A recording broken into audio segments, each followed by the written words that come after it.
অনেক দিন পর আজকে মা মেয়ে একসাথে এসেছি বিউটি পার্লারে। আসলে সানার হেয়ার স্পা করানো ছিল। ওর হেয়ারটা এত ড্রাই হয়ে গেছিলো, অনেক দিন হেয়ার স্পা করে না, তাই করালো। তারপর একটু ডিটেনও করিয়েছে, আমিও কিন্তু করিয়েছি ডিটেনটা। আর ফেসিয়াল টেসিয়াল এইসব কিছু করাই না, আর হেয়ার কাটও করি না, একবারে দুর্গাপুজোর সময় হেয়ার কাট করব। তো দেখো আমার ফেসটা কীরকম লাগছে, মানে সব কিছু তো খুলে দিয়েছি, কানের গোলার সব কিছু।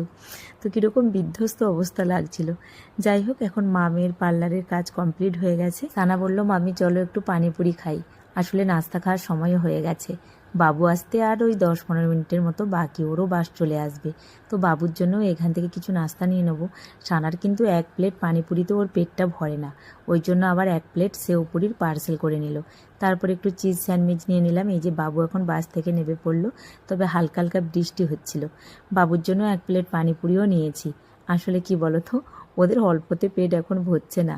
1 প্লেট পানিপুরিতে আর কটা দেয়, ওই 6টার মতো মনে হচ্ছে দেয়। যাই হোক, আমি কিছু খাই না, আমি বাড়িতে এসে একদমই অল্প করে একটু হরলিক্স খেয়েছি। তবে আজকে রাত্রির খাবারে বানাবো ভেজ ফ্রায়েড রাইস। আসলে কি বলো তো, আজকে আমার রুটি বানাতে আর ইচ্ছে করছে না। তবে আমার ছেলে মেয়ে তো ভাত খেতে এমনিতেই ভালোবাসে না, রুটিটাই পছন্দ করে। রাত্রিতে আবার সাদা ভাত বানালে না, ওরা একদমই খাবে না। যেদিন যেদিন না আমার রুটি বানাতে রাত্রিতে ইচ্ছে করে, এইরকম একটা পনিরের সবজি আর ভেজ ফ্রায়েড রাইস বানিয়ে নিলে ওরা একটু তবুও খায়। সেই জন্য এটাই করছি, আর এটা খুব তাড়াতাড়ি বেনেও যায়। তবে জানো তো, আজকে ছেলে এসে না আমাকে হঠাৎ করে বলছে, মাম্মা একদিন পালং পনির বানাও তো। আমি বললাম, হ্যাঁ বাবা বানাবো।